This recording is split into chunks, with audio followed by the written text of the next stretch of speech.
This time on building terminology, the Bellcast Batten. So the Bellcast Batten is basically, it's a tile batten that sits just behind the fascia, and it's a little bit deeper in sectional size. And what that does is it lifts the first row of tiles to the same angle as the rest of the tiles in the roof.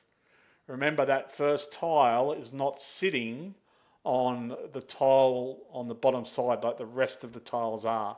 So if you don't put a Bellcast batten in, your first tile will look different. It will be sitting at a different angle to the rest of the tiles on the roof, and it is quite noticeable. If you like this video, please hit the like button and subscribe to my YouTube channel. And you can also follow me on Facebook.